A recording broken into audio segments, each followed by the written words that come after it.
Afghanistan's capital falls quickly to the Taliban, creating chaos and concern for those desperate to leave the country and criticism for its execution. I made a commitment to the American people when I ran for president that I would bring America's military involvement in Afghanistan to an end. While it's been hard and messy, and yes, far from perfect, I've honored that commitment. A first-person account of America's messy departure from Afghanistan and its impact on those left behind. Next on the Inside Story, the Fall of Kabul.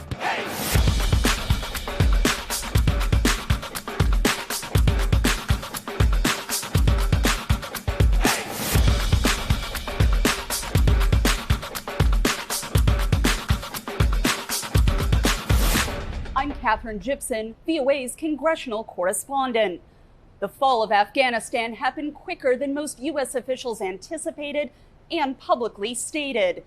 And that created an atmosphere of chaos and desperation in Kabul, captured by these incredible images from the week. U.S. forces have been sent back into Afghanistan to secure the airport and evacuate tens of thousands of people. But they will not be staying long. The United States' longest war ending in fear and chaos as the Taliban overtook Afghanistan's capital city, prompting an evacuation of personnel from the U.S. Embassy and dangerous last measures by Afghans desperate to leave the country. Despite those scenes, the President of the United States said he stood behind his decision to withdraw U.S. troops. The truth is, this did unfold more quickly than we had anticipated. So what's happened? Afghanistan political leaders gave up and fled the country. The Afghan military collapsed, sometime without trying to fight. If anything, the developments of the past week reinforced that ending U.S. military involvement in Afghanistan now was the right decision. American troops cannot and should not be fighting in a war and dying in a war that Afghan forces are not willing to fight for themselves. Republicans and some Democratic lawmakers swiftly condemned Biden for failing to anticipate the speed of the Afghan government's collapse and the potential damage to U.S. credibility worldwide. This will be a permanent scar on the Biden administration's presidency. That doesn't mean it'll be a failed presidency. It doesn't mean that in the end, most people won't come to accept the fact that withdrawal, it's my view, withdrawal was not only inevitable, it was the right decision. As the Taliban takes over governance of Afghanistan, analysts say the U.S. still has economic leverage in a country that is dependent on international assistance, as well as traditional counterterrorism operations. Our options now include making sure the Taliban understand that if they get in cahoots with al-Qaeda or ISIS, or if they even indulge the worst of their own misogynistic and sectarian behavior and retaliate severely with violence against other Afghans, that we have options. We have military options to make them pay a price. But the State Department confirmed Monday the U.S. no longer had a presence at the U.S. Embassy in Kabul, and the Pentagon said 2,500 U.S. troops were supporting efforts at the airport to evacuate personnel, including thousands of Afghan allies who helped the United States but are still awaiting U.S. visas to escape Afghanistan and almost certain torture and death at the hands of the Taliban. The U.S. military remains focused on the present mission to facilitate the safe evacuation of U.S. citizens, SIVs, and Afghans at risk, to get these personnel out of Afghanistan as quickly and as safely as possible. An uncertain end to a war that cost the U.S. trillions of dollars and often lacked a clear definition for victory. I will not repeat the mistakes we've made in the past.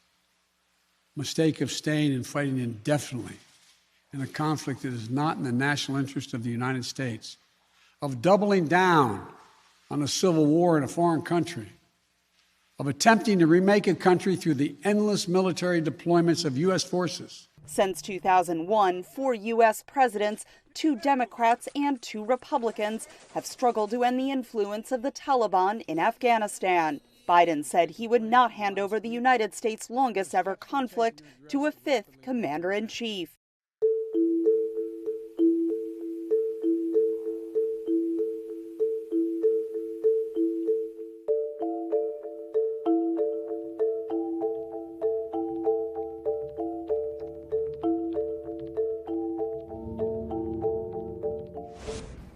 America's war in Afghanistan began after the terrorist attacks in New York and Washington on September 11, 2001. U.S. forces drove out the Taliban that harbored the al-Qaeda terrorists.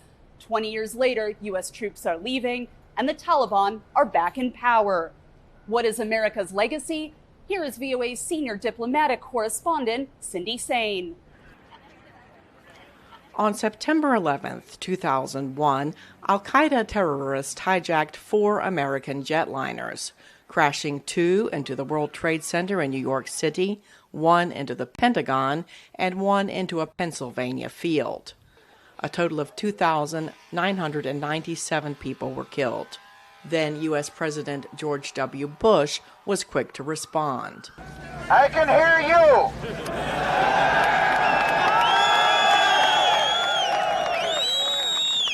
I can hear you, the rest of the world hears you, and the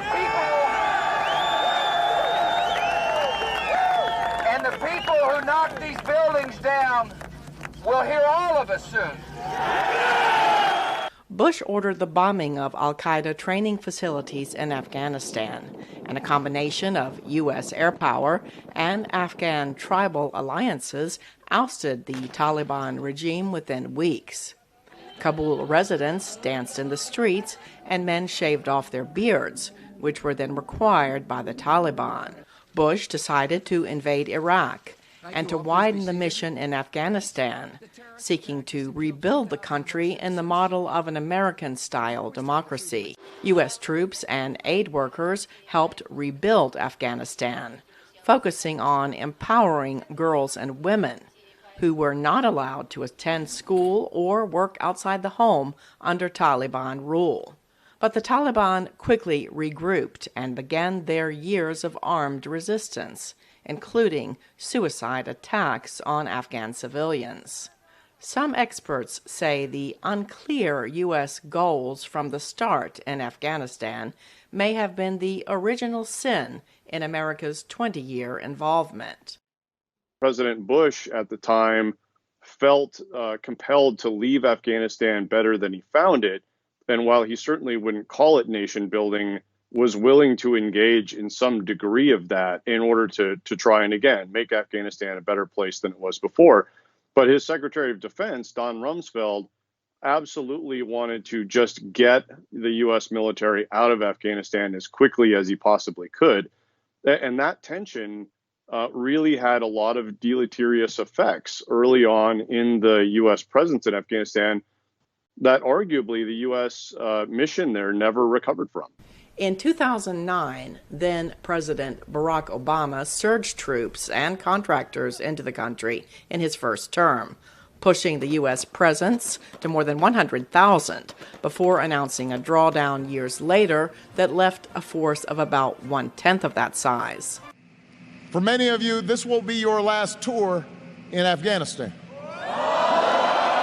Obama's successor, former President Donald Trump, vowed to bring U.S. troops home from forever wars and had his top officials sign a peace deal with the Taliban in February 2020 to withdraw U.S. troops in 14 months. But after Bush, Obama, and Trump presided over the war, it is current U.S. President Joe Biden who is ending U.S. involvement. Defending the chaotic U.S. departure this week, Biden said, The U.S. accomplished its goals in Afghanistan many years ago when it pushed the Taliban from power and killed al-Qaeda leader Osama bin Laden in Pakistan. Our mission in Afghanistan was never supposed to have been nation building. It was never supposed to be creating a unified, centralized democracy. Our only vital national interest in Afghanistan remains today what it has always been: preventing a terrorist attack on America's homeland. But for Afghans, both at home and abroad, emotions are raw after the rapid Taliban takeover of the country and amid images of Americans and other foreigners fleeing Kabul. Norak Nassimi is the founder of a charitable organization that helps Afghan refugees in London. You have to understand that building a nation, building a democracy is not a matter of time for 20 years. This is a long-term, a long-term solution, a long-term. There is a long-term commitment should be made by the U.S. and the international community. Afghanistan just have the opportunity of the NATO intervention in 2001, but 20 years is not enough to build a better future for the people. Professor Samar Ali tells VOA how Afghans view America over the long term depends on what happens next. I think that the past week and the past several days have been incredibly damaging. I think that the trust has eroded between us in very serious ways. And one of the things that we must immediately do is cut the red tape around accepting Afghan refugees. The rapid collapse of the U.S. mission in Afghanistan is likely to force Washington to think long and hard about sending troops abroad in the future, says Ian Bremmer of the Eurasia Group. The legacy of the past 20 years will be a United States that is much, much, much more reluctant to engage in military-led nation-building exercises anywhere around the world. Other experts say they see a short-term blow to U.S. credibility after troops leave Afghanistan, but add it is too soon to know whether there will be lasting damage to critical U.S. alliances. Cindy Sain, VOA News.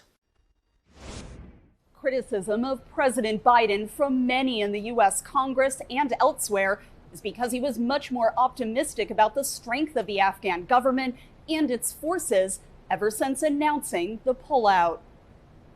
We'll not conduct a hasty rush to the exit. We'll do it responsibly, deliberately, and safely. And we will do it in full coordination with our allies and partners. We'll continue to support the government of Afghanistan. We will keep providing assistance to the Afghan national defenses and security forces. And along with our partners, we have trained and equipped a standing force of over 300,000 Afghan personnel today and hundreds of thousands over the past 2 decades. And they'll continue to fight valiantly on behalf of the Afghans at great cost. Is a Taliban takeover of Afghanistan now inevitable? No, it is not. Because you have the Afghan troops have 300,000 well-equipped as any army in the world, and an air force against something like 75,000 Taliban. It is not inevitable. Your own intelligence community has assessed that the Afghan government will likely collapse. That is not true. Can you please clarify what they have told you about whether that will happen or not? That is not true. They did not reach that conclusion. I stand squarely behind my decision. After 20 years, I've learned the hard way that there was never a good time to withdraw U.S. forces. That's why we're still there. We were clear-eyed about the risks. We planned for every contingency, but I always promised the American people that I would be straight with you. The truth is, this did unfold more quickly than we had anticipated. So what's happened? Afghanistan political leaders gave up and fled the country. The Afghan military collapsed, sometime without trying to fight. If anything, the developments of the past week reinforced that ending U.S. military involvement in Afghanistan now was the right decision. I got to know some of Afghanistan's women during my time on the ground in Afghanistan in 2011, when I was there training female journalists. They wanted to talk to me about what it was like to be a journalist, reporting openly on their government and society, and working together to build a new country. I can't help but think of whether they're on the tarmac at Kabul airport now, waiting to be evacuated out of the country they wanted to help build. Now, originally, my colleague Aisha Tanzim was supposed to host this episode of The Inside Story. She insisted on coming back to Afghanistan one final time to report and host. She is safe. And before Aisha left the country, she gave us a first-person account of the rush to leave. I'm in a safe space right now, hiding inside a colleague's house, but the last couple of days in Afghanistan have been a little harrowing. Every single night I woke up with a jolt, thinking, has there been a blast? Is it gunfire? Do I need to wake up and check? Sometimes it was just construction nearby, but just the anxiety of being in a war zone and knowing that Kabul could come under attack any day was in my subconscious, so that I would wake up sometimes in the middle of the night. And there was sporadic gunfire. That is not unusual in Afghanistan. You often hear it in the distance, sometimes in the middle of the night. Often when people are celebrating and they use fireworks, you try to figure out whether it's fireworks or gunfire. We heard Sunday that the Taliban were at the gates of the city. My colleague was at the passport office, and he called me and said they're telling everybody to rush out and go home. They're here. I was at a clinic getting a COVID-19 test for my flight. I tweeted the information, as all reporters do, and I walked back to the guest house. There was no other way. When I walked out of the clinic, it was obvious I would just have to walk back, because everybody was rushing. No taxi was stopping. The cars were speeding up. Everybody was, if not running, literally jogging. You could see that they were all rushing to get somewhere. By the time I reached my guest house, which is where I stay with other journalists, it was very obvious that the Taliban were not entering the city yet. They had issued an official statement that they will stay at the gates of Kabul, that they were looking for a peaceful transfer of power. They were going to negotiate for it. Our information was that negotiations were going on both in Doha and in the power circles of Afghanistan. Very senior Afghan leaders were involved. President Ashraf Ghani, of course, but also Dr. Abdullah, who heads the High Peace Council for National Reconciliation, former President Hamid Karzai. Around the airport, though, situation was worse. The crowds were in the thousands. They were all trying to get to the airport. And when our car got closer, we could hear sporadic gunfire. We could also see, when we got close enough, that Taliban were trying to do crowd control. They were beating back people with batons, long batons, and sometimes I couldn't tell whether the sporadic gunfire was coming from Taliban trying to tell people to stay away, or whether somebody in the crowd had guns. Anyway, the situation wasn't good, and we needed to get out of there right away, which we did. So from then on, I've just been staying under the radar, but monitoring the situation, both myself and I have other friends or colleagues who are out on the streets. The streets are mostly calm now, and the Taliban seem to be behaving. The unsaid or unseen part of the story is those thousands or maybe millions of people who decided to stay home and not get out because they were anxious. They did not know how Taliban would behave. One thing that I noticed on the streets of Kabul was that women were absent. You know, until a few days ago, you would walk out and there were lots of women on the streets of Kabul in all kinds of dresses, from a very conservative burqa to a very modern-looking jeans, long tunic, and a scarf on their head. No more. Anybody maybe 3 or 4 was the max I saw, walking on the streets, was fully covered with their faces also covered. I had also changed my attire when I went out for the airport. I was fully covered and my head was covered and my face was covered. And the men had changed their dresses. You would usually see a lot of men on the streets of Kabul with jeans and t-shirts. But now everybody was in the local dress, which is called shalwar kameez, which is again a long tunic and loose pants. So you saw that change in Kabul overnight. And nerves are, at breaking point right now. Ethnic minorities that I have talked to in the city are not sure about their future. Hazaras are particularly worried and they think Taliban might come looking for them and kill them. Local journalists are worried. Activists are worried. Artists are worried. The Taliban have announced general amnesty. They're saying they will not go after anyone. There will be no killing, no bloodshed. It'll be a completely peaceful transfer. What people are waiting and watching is how disciplined is their force on the ground, their fighters. Will they stick to the leadership's orders or will they do their own thing, which can be anything from harassment to killing? So, from Kabul, Aisha Tanseem, VOA News.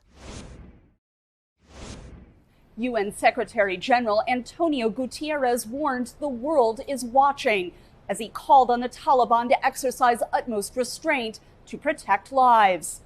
A Security Council statement called for a new government that includes the full, equal, and meaningful participation of women.